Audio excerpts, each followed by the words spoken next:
오늘도 귀한 성일입니다. 삼부 예배 하나님 앞에 나와 예배하는 우리 교우 여러분 모두에게 하나님의 크고 놀라우신 은혜와 축복이 충만하시기를 주의 이름으로 축원합니다.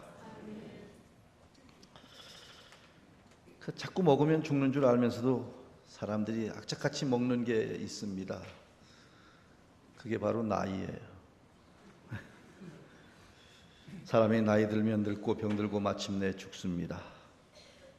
그래서 사람들은 어떻게 하든지 좀 천천히 늙어보려고 몸부림을 치지요. 옛날에는 불로초를 구하러 불사약을 찾으러 사람을 보내서 온 동방천지를 찾아다녔던 그러한 제왕군주도 있었던 것을 우리는 압니다. 그래서 요즘 유행되는 단어가 바로 엔티에이징이라고 하는 단어예요. 어떻게 하든 나이를 안 먹을 수 있는 방법. 그래서 엔티에이징 음식, 엔티에이징 화장품, 엔티에이징 운동, 엔티에이징 의학, 또 요즘은 엔티에이징 강연도 굉장히 인기가 있습니다. 요즘 텔레비전 종편 프로그램을 틀면 건강 프로그램이 홍수를 이룹니다. 징그럽게 많이 나와요. 지금은 인생 이모작 시대라 그렇게 부르는데, 단순히 엔티에이징이 아니라 이 시니어 시대를, 다시 말하면 이 노인 시대를 행복하게 지내자. 그래서 엔조이 에이징, 인생을 근사하게 마무리하자는 강연과 연구 보고서들도 속속 발표가 되고 있습니다. 이 교회에도 점점 연세가 많은 성도들이 많아지고 있습니다. 그래서 이 시니어 성도들의 과제가 있다면 말년에 믿음 생활 잘하고 마지막에 잘 죽어서 주님 앞에 섰을 때 부끄러움이 없는 삶을 어떻게 하면 살 수 있을까? 영생하며 하나님과 행복하게 지낼 수 있을까 하는 것이 바로 연세 많은 분들의, 그런 성도님들의 과제이기도 합니다. 조선시대의 우리나라 사람들의 평균 수명은 35세였답니다. 정말 젊은 나이에 다 죽었어요. 그렇게 평균 수명이 낮아진 이유는 어린 아이 때 죽는 사람들이 많았기 때문이기도 할 것입니다만은, 해방 직후의 평균 수명을 보니까 우리나라 45세입니다. 8.15 해방 때. 그리고 1960년대에 들어와서 평균 수명이 드디어 60년대에 50세가 넘어갑니다. 그런데 지금 우리나라 사람의 평균 수명은 80세를 넘고 있어요. 그래서 요즘 너도 나도 9988234, 99세까지 팔팔하게 살다가 2, 3일 앓고 죽는 것, 이것이 요즘 현대인들의 꿈이라 그런 얘기를 합니다. 이제 국민 100세 시대를 눈앞에 두고 있습니다. 예전에 그 노벨 문학상을 받았던 해밍웨이가 전 세계를 말년에 여행을 하고 싶어서 이 나라 저 나라를 여행을 했는데, 문제는 그 이빨이 다 빠져가지고 음식 먹는 게 그렇게 불편했었다고 그래요. 그래서 일본을 가다가 우리나라에 잠깐 들렸는데, 우리나라에는 이빨 없는 사람도 마음껏 먹을 수 있는 그 묵이라고 하는 음식이 있어서 굉장히 좋았답니다. 묵도 또 종류가 굉장히 많잖아요. 무슨 메밀묵, 도토리묵, 청포묵, 황포묵, 밤묵, 올챙이묵, 등등 수도 없이 묵이 많았어요. 그래서 아주 행복하게 묵을 실컷 배불리 먹고 한국을 떠나면서 이 해밍웨이가 책 한 권을 썼는데, 묵이여 잘 있거라. 그게 그렇게 해서 나온 책이라고 그럽니다. 물론 이게 믿거나 말거나 우스갯소리입니다만은, 그런데 이 우스갯소리 안에서 이 시니어 시대를 가져다 준 비밀이 숨겨져 있습니다.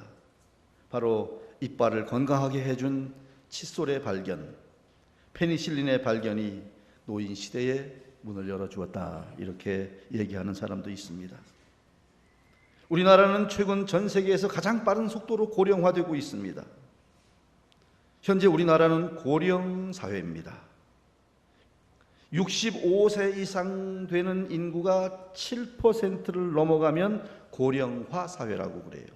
이미 우리는 고령화 사회를 뛰어넘었고 65세 인구가 14%가 넘어가면 고령 사회인데 이제 2018년에 드디어 우리나라는 고령 사회로 접어들었습니다. 그리고 21%가 넘어가면 초고령화 사회가 되는데 2030년이 되면 초고령화 사회가 될 것이다. 그리고 2050년에는 전 세계에서 일본과 함께 노인 인구가 가장 많은 나라가 우리나라가 될 것이다 라고 예측을 하고 있습니다. 그리고 이 지금 고령화 사회가 된 우리나라에 주어진 중요한 과제 중에 하나가 역사상 유례가 없을 만큼 출산율이 바닥을 치고 있다고 하는 것입니다. 지금 현재 우리나라의 2018년도 통계에 보면 출산율이 1.05명, 아이를 낳을 수 있는 여자 한 사람이 한 명밖에 못 낳는 거예요. 그럼 남자하고 여자가 합하면 뭐예요? 0.5밖에 안 된다는 얘기야. 대만과 함께 아이를 가장 적게 낳는 나라가 되었습니다. 그리고 우리나라 5,000년 역사 속에서 신기록이 올해 수립이 드디어 됐는데 그것이 뭐냐 하면 죽는 사람보다 태어나는 사람의 숫자가 적어졌어요. 지금까지는 그래도 태어나는 사람의 숫자가 많았는데 이게 역전이 되었어요. 5,000년 역사에 처음으로 일어나는 일이에요. 6.25 전쟁 중에도 지금보다는 더 많은 아이들이 태어났었다고 합니다. 앞으로 7년이면 지금 현재 35만 명이 탄생을 하는데 아이들이 1년에 7년 후에는 25만 명이 태어나는 것으로 줄어들 것이라고 합니다. 이 25만 명이 무엇을 의미하느냐?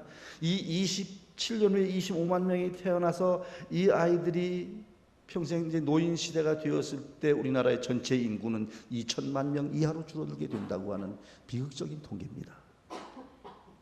우리나라 인구가 절반 이하로 팍 떨어지게 된다는 얘기죠. 이것은 국가적인 대재앙이 될 것입니다.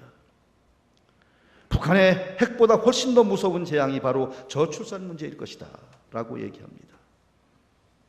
이 고령사회의 또 다른 과제는 어려운 환경 속에서 이 시니어들이, 노인들이 어떻게 하면 잘 살 수 있을 것인가, 어떻게 하면 저들의 행복 지수를 높일 것인가, 어떻게 하면 잘 죽을 것인가 하는 문제입니다.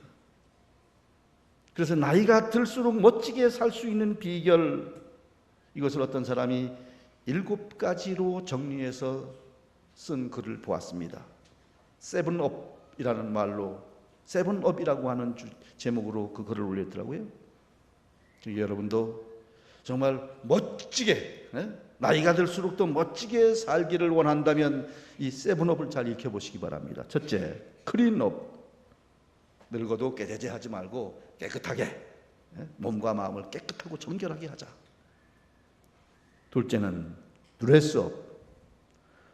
그러니까 옷도 좀 늙을수록 더 멋지고 예쁘게 입고 깔끔하게, 용모를 깔끔하게 하고 그리고 살자. 셋째는 뭐예요? 샷업. 입을 다물어. 그리고 가능하면 말 많이 하지 말고 듣는 거 많이 하고 살아. 그리고 넷째는 쇼업. 혼자 외롭게 지내지 말고 교회나 이 사람들이 모이는 이런 교제의 모임에 늘 가까이 참여하도록 해라. 고독해서는 안 된다는 얘기죠. 그 다음에 다섯째는 취업. 언제나 밝고 말은 긍정적이고 좋은 말을 하자. 그 다음에 여섯째는 페이업입니다. 그러니까 돈 쓸 때 그 수전노처럼 그리 굴지 말고 당당하게 좀 쓸 때는 쓰고 살라 그 말이에요. 일곱 번째, 기브업. 베풀고 나누고 이렇게 살자. 그래야 그 노년 생활이 즐겁고 행복하다, 멋있다, 그런 얘기입니다. 여러분, 너무 생명에 지나치게 애착을 갖지 말고 어떡하든지 막 하루라도 뭐 더 살라고 그렇게 바둥거리지 말고 오늘이라도 부르면 행복하게 갈 수 있는 준비를 하는 것이 중요하다. 여러분, 예수님께서 이 땅에 오셔서 많은 기적을 행하셨습니다. 이 땅에 가난하고 약한 자들의 친구가 되어주시고 천국 복음을 전해주시고 가르쳐 주셨습니다. 그러나 주님께서 이 땅에 오신 목적은 죽기 위해서 오신 거예요. 모든 사람들을 대신해서 대속제물로 십자가에 달려 죽으시기 위해서 이 땅에 오셨다는 것입니다. 꿈의 사람 요셉, 그는 국무총리가 되는 게 꿈이 아니었어요. 아브라함과 야곱과 이삭에게 주었던 가나안 땅에 하나님의 나라를 건설하는 것이 꿈인 줄을 알고 내가 죽으면 이 땅에 묻지 말고 미라를 만들어서 출애굽할 때 내 시신을 메고 나가라, 송장이 되어서라도 그 꿈을 잃지 않겠다고 그렇게 다짐하고 살았던 사람이 요셉입니다. 그리고 죽으면서 그 꿈을 선포하고 죽은 거예요. 오늘 본문의 주인공은 삼손입니다. 삼손은 마지막 죽으면서 자기의 사명을 이룬 사람입니다. 순교로서 자기 목숨의 값을 온전히 다한 사람이 사사 삼손이었던 것입니다. 천상병이라고 하는 시인이 그의 귀천이라고 하는 시에서 나 하늘로 돌아가리라, 아름다운 이 세상 소풍 끝나는 날 가서 아름다웠다고 말하리라. 사람이 한번 태어난 인생 반드시 한번 죽게 되어 있습니다. 한번 태어납니다. 한번 죽습니다. 그래서 일생이야, 이생이 아니에요. 여러분, 어떤 분은 아이고 아무개 어른이 세상 떠났어. 그것은 목적지가 있다는 얘기입니다. 누구누구가 지난밤에 돌아가셨대. 다시 말하면 온 곳이 있으니 돌아갈 곳이 있다는 얘기입니다. 누구 별세하셨다. 이 세상 말고 또 다른 세상이 분명히 있다는 걸 예수님이 이 복음을 전해주시기 전에도, 그 옛날 복음이 이 땅에 들어오기 전에도 우리 조상들이 이미 알고 있었어. 그래서 돌아가셨다, 별세하셨다, 세상 떠나셨다, 그런 말을 썼던 것입니다. 이 세상에 생명을 보내는 분도 하나님이시고 그 생명을 지키시고 인도하시는 분도 하나님이시고 그 생명을 부르시는 분도 하나님이라는 사실을 우리는 고백할 수밖에 없습니다. 그렇다면 한 번 태어나 한 번 가는 인생, 잘 살다가 잘 죽는 게 중요하죠. 인생을 잘 마무리하는 게 그렇게 쉬운 것만은 아니에요.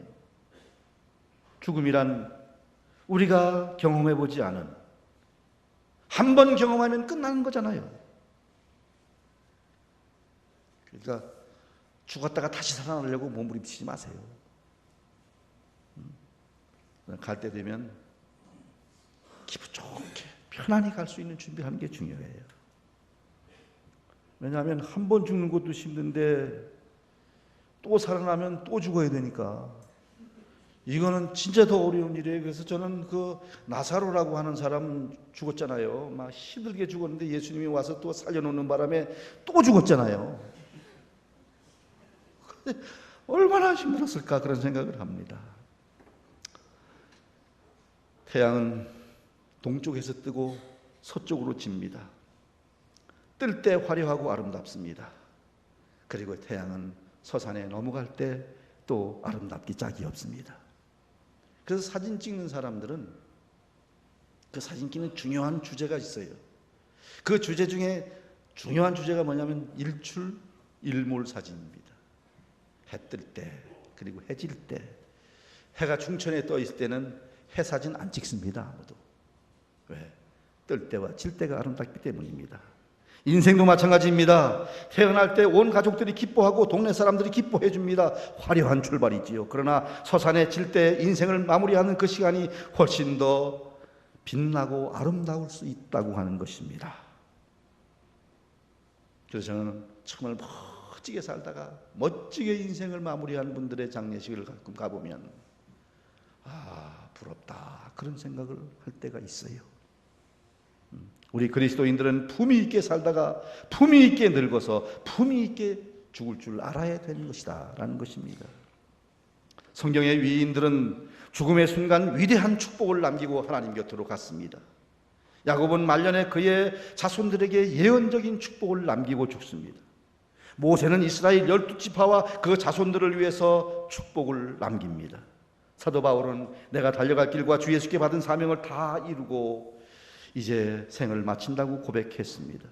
주님께서도 십자가에 달려서 맨 마지막 그 한마디 다 이루었다 라고 말씀하시고 그 영혼이 떠나갔습니다. 그러므로 하나님의 자녀들의 죽음은 하나님 아버지와 함께 영원히 거하는 새로운 시작이라고 하는 믿음과 함께 죽음을 두려워하지 않는 죽음의 신학을 가지고 있어야 될 것입니다. 그래서 유명한 상담가인 헬리나 웨는 하나님이 주신 가장 큰 선물이 바로 죽음이라 그런 말을 했습니다. 왜? 신랑 되신 예수님과 함께 영원히 살 집에 들어가는 것이기 때문에 그렇습니다. 이 세상에 있었던 아픈 일들, 힘든 일들, 고통스러운 일들 다 위로받고 치료받는 곳이 그곳이기 때문에 그렇습니다. 이 땅에 하나님을 섬긴 모든 것들이 흔적으로 멸류관으로 남아서 하나님 나라에서 영생하는 그것이 죽음이거든요. 그래서 그리스도인들이 받는 축복 가운데 죽음보다 더 아름다운 축복은 없다고 그는 말했던 것입니다. 오늘은 저는 삼손에 대해서 묵상을 하고자 합니다. 많은 사람들이 삼손 그러면 떠오르는 이미지가 있어요. 머리카락이 길고 힘이 세고 여자를 엄청 좋아하는 플레이보이, 이 정도로 삼손을 기억합니다. 그리고 삼손은 실패한 사사로 기록합니다. 그런데 여러분, 이 믿음의 위인들을 다 모아놓은 히브리서 11장, 우리는 믿음의 장이라고 그러죠. 그 히브리서 11장 그 믿음의 전당에 삼손의 이름이 올라와 있다는 사실을 여러분 아십니까? 사사시대를 병원의 중환자실이었다고 한다면 삼손 시대는 신음소리조차 내지 못하고 산소호흡기로 연명하는 중환자 중에서도 가장 위중한 중환자, 그때가 삼손 시대예요. 모진매를 맞고도 아픈 줄을 모르고 어떤 부르짖음도 울부짖음도 없었던 시대가 삼손 시대입니다. 하나님이 우리와 함께 하십니다. 하나님이 우리를 지키십니다. 힘을 모아서 우리 블레셋 원수들을 대적해보자고 외치고 외쳐도 아무도 지원자가 나타나지를 않아서 고독하게 혼자 싸움을 싸워야 했던 시대가 삼손 시대였습니다. 그래서 삼손은 혼자 싸워요. 주로 전쟁터에 나가면 뭐 누가 따르는 군인들이 없어요. 혼자 당나귀 뼈를 들고 혼자 싸워. 외로운 사사, 고독한 사사였습니다. 그래서 이 삼손 시대에 나타나는 이름들을 보면 계시적 의미가 있어요. 삼손의 아버지 이름이 뭡니까? 마노아입니다. 마라고 하는 히브리어 단어는 없다라는 뜻입니다. 노아가 없다 그 말입니다. 노아는 안식이라고 하는 의미를 가지고 있습니다. 다시 말하면 안식이 없는 시대, 평안이 없는 시대가 바로 이 시대였다는 것입니다. 하나님과의 아름다운 교제, 영적인 평안이 없습니다. 사람들마다 마음이 편안하지를 않습니다. 인간관계가 편안하지를 않습니다. 세상 섬기고 살아가는 것이 일터가 편안하지를 않습니다. 안식이 없는 시대, 바로 이때가 마노아의 시대, 노아가 없었던 시대입니다. 그리고 삼손이란 이름의 뜻도 그렇습니다. 마노아의 집에서 삼손이 태어납니다. 여기 삼손이라고 하는 단어는 두 단어의 합성어예요. 샘시라고 하는 단어입니다. 햇빛이라는 단어입니다. 샘시. 그리고 온이라는 단어가 거기 붙어 있습니다. 샘시온. 온이라고 하는 단어는 조그맣다 그런 뜻입니다. 다시 말하면 조그마한 햇빛, 조그마한 햇살이라고 하는 뜻입니다. 삼손 시대는 칠흑같이 어두움의 땅이었습니다. 이때 한쪽 모퉁이에 조그마한 햇살이 비치기 시작을 하더니 은혜의 햇빛, 성령의 햇살이 민족이 살아나는 그 조그마한 꿈틀거림이 조그맣게 싹트던 시대가 삼손 시대였다는 것입니다. 이때 삼손을 찾아온 마노아를 찾아온 하나님의 사자는 기묘자라 그랬습니다. 기묘자란 비밀, Beyond understanding, 이해할 수 없는 분이라고 하는 것입니다. 왜 이토록 못나고 약한 당신의 백성을 하나님은 용서하시는지, 당신의 사역자들이 다 배신하고 떠나는데 왜 하나님은 기다려주시는지, 기묘하신 하나님, Beyond understanding, 이해할 수 없는 하나님. 하나님의 사사로 부름을 받은 삼손, 나시린으로 부름을 받은 삼손, 한도 끝도 없이 실수하고 또 실수합니다. 실패합니다. 넘어지고 깨어집니다. 그런데 왜 계속해서 그에게 성령을 보내주시는지, 왜 도와주시는지, beyond understanding. 왜 나처럼 약하고 못난 나를 당신의 자녀 삼으시고 하나님의 일을 하라, 소중하다, 귀하다 말씀하시는지 이해할 수 없는 분. 이토록 못난 한국교회, 상처투성이인 한국교회. 그런데 왜 한국교회를 선택하시고 사랑해 주시는지, 나는 끝까지 너를 신뢰한다, 너를 통하여 세계의 열방을 섬기게 되고 복음을 전하게 될 것이다, 한국교회여 힘내라. 왜 이렇게 한국교회를 사랑하시고 끝까지 붙잡고 계시는지, 이게 바로 기묘자예요.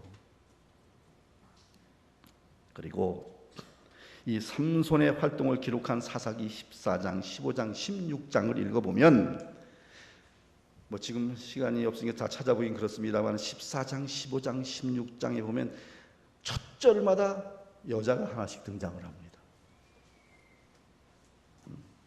1절에는 삼손의 여인들이 등장을 해요. 그러다가 16장 4절에 드디어 그 유명한 여인, 누구예요? 데릴라가 이 마지막 여인이 등장을 합니다. 이 상황을 16장 1절부터 3절에 설명하면서 밤이라는 단어가 3번 등장합니다. 이건 무슨 얘기입니까? 삼손, 작은 햇빛이라고 그랬죠? 작은 햇빛이 비치기 시작하더니 이 작은 햇빛인 이 사사마저 밤에, 캄캄한 밤에 침몰당하기 시작한다라는 뜻입니다. 칠흑같이 어두운 밤으로 빨려 들어가고 있었던 이때, 그 자그마한 빛이 어둠에 빨려 들어가고 있던 때라는 것을 상징하고 있어요. 바로 그때 삼손이 만난 게 누구예요? 밤의 여인, 판프파탈. 한 남자를 몰락시키는 마녀, 판프파탈. 데릴라라고 하는 여자입니다. 저희가 학창시절에 불렀던 노래 가운데 탐 존스의 노래를 조영남이 번안해서 불렀던 딜라일라라는 노래가 있습니다. 아세요? 밤 깊은 골목길 그대 창문 앞 지날 때 창문에 비치는 희미한 두 그림자 My 딜라일라 Why 딜라일라. 그다음에 마지막에 어떻게 끝나죠? 그 가사가 복수에 불타는 마음만 가득 찼네. 아세요 그 노래? 노래를 잘못 부르니까 딴 노래인 줄 아는가 본데. 여기 나오는 딜라일라가 바로 들릴라입니다. 그 삼손의 마지막 여인, 밤의 악녀 드릴라. 바로 이 여인을 사랑하고 이 여인의 꾀임에 빠져 삼손의 머리카락이 잘려져 나갑니다. 성경의 이 비극적인 기록이 사사기 16장 20절에 소개가 돼요. 드릴라가 이르되 삼손이여 블레셋 사람이 당신에게 들이닥쳤나이다 하니 삼손이 잠을 깨며 이르기를 내가 전과 같이 나가서 몸을 떨치리라 하였으나 여호와께서 이미 자기를 떠나신 줄을 깨닫지 못하더라. 하나님께서 자기를 떠난 줄을 몰랐다. 성령이 촛대를 옮긴 줄을 모르고 성령이 떠난 줄도 모르고 살던 사사, 성령이 떠나고 두 눈이 빠집니다. 맷돌을 돌리는 노예가 되어서 당나귀가 하는 일을 합니다. 당나귀 턱뼈로 블레셋을 조롱하던 삼손이 이제는 당나귀가 되어서 맷돌을 돌리고 있어요. 딥나 평원은 삼손 지파에게 허락해 주신 하나님의 선물이었습니다. 그런데 하나님의 은혜를 잘못 관리해서 딥나 평원을 빼앗겨 버리고, 그래서 화가 난 삼손이 여우 300마리를 잡아서 꼬랑지를 묶어가지고 거기다가 불을 질러서 황금 벌판을 불바다로 만들어 버렸습니다. 통쾌한 복수를 한 거지요. 그런데 어떻게 됐습니까? 지금은 농사의 신을 섬기는 다곤 신당 앞에 눈이 빠지고 노예가 되어서 곡식을 타작하는 맷돌을 돌리고 있는 거예요. 이렇게 삼손은 조롱과 창피를 당하고 있었습니다. 그런데 이상한 구절이 한 구절 소개가 돼요. 사사기 16장 22절에 보니까 그의 머리털이 밀린 후에 다시 자라기 시작하니라. 아니, 머리가 잘라놓으면 뭐 자라는 거 당연하잖아요. 근데 왜 이 당연한 얘기를 기록을 했을까요? 다시 말하면 머리 자르면 자라지요. 눈이 빠지는 그 시간에도, 잡혀서 노예처럼 끌려다니는 그 시간에도, 조롱을 받는 그 시간에도, 피시땀을 흘리면서 맷돌을 돌리는 그 시간에도 머리털은 자라고 있었던 것입니다. 잠자는 그 시간에도, 눈을 뜨는 그 시간에도 머리털은 조금씩 조금씩 자라고 있었던 것입니다. 이 머리털이 뭐예요? 머리털은 성령의 임재, 하나님의 은혜가 삼손과 함께한다, 그 하나님의 약속을 말하는 것입니다. 여러분, 이 세상에 살다가 한 번 넘어졌다고 그래서 그게 끝장이 아닙니다. 내가 하나님을 향하여 고개를 다시 돌리기만 하면 하나님의 은혜의 머리털은 자라게 될 것입니다. 하나님, 내가 잘못했어요. 하나님, 나를 살려주세요. 입만 열어도 하나님의 임재의 머리털은 자라고 있는 줄로 믿으시기 바랍니다. 모든 것을 다 잃어버리고 실패하고 세상의 모든 사람의 조롱거리가 되었다 할지라도 하나님의 이름을 부르면, 하나님 앞으로 돌아오기만 하면, 말씀을 붙들고 하나님 앞에 무릎 꿇어 엎드리기만 하면 하나님의 은혜의 머리털은 자라는 것입니다. 영광의 머리털은 자라는 것입니다. 임재의 머리털은 자라는 것입니다. 오늘 본문 사사기 16장 28절에서 30절은 삼손의 마지막 장면을 기록합니다. 삼손이 여호와께 부르짖어 이르되 여호와여 구하옵나니 나를 생각하옵소서. 하나님이여 구하옵나니 이번만 나를 강하게 하사 나의 두 눈을 뺀 블레셋 사람에게 원수를 단번에 갚게 하여 주옵소서. 그리고 삼손이 집을 버틴 두 기둥 가운데 하나는 왼손으로 하나는 오른손으로 껴서 의지하고, 그리고 삼손이 이르되 블레셋 사람과 함께 죽기를 원하노라 하며 힘을 다하여 몸을 굽히매 그 집이 무너져 그 안에 있는 모든 방백들과 온 백성에게 덮이니 삼손이 죽을 때에 죽인 자가 살았을 때 죽인 자보다 더 많더라. 생사를 건 기도, 이번 한 번만 허락해 주옵소서. 마지막 기도, 사사로서의 사명을 잘 감당하게 해달라고 부르짖고 있습니다. 단번에 한 번밖에 없는 목숨 하나님 앞에 올려드립니다. 주여, 사사로서의 사명을 감당하고 죽게 하여 주옵소서. 여기 독특한 동사들이 등장을 합니다. 부르짖는다. 하나님의 이름 앞에 매달리는 거예요. 삼손의 이야기 속에 백성들은 한 번도 기도했다는 기록이 없습니다.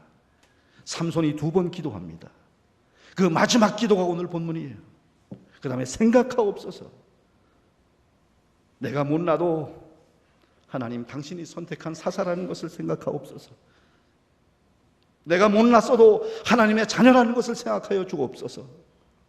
한국교회 상처투성이고 못난 부분이 많아도 하나님의 몸이라는 사실을 기억해 주옵소서.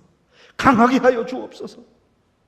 내가 실수할 때도, 넘어질 때도, 여자를 찾아갈 때도 성령님이 함께 하지 않았습니까? 이 순간 한 번만이라도 성령을 보내주시옵소서. 그리고 원수 갚게 해주옵소서. 내가 죽겠나이다. 내 죽음과 함께 이 블레셋의 모든 방백도 죽게 하여 주옵소서. 그래서 중심을 잡고 있는 기둥 두 개를 왼손으로 한 기둥, 오른손으로 한 기둥을 잡고 몸을 굽혀 기둥을 뽑아버립니다.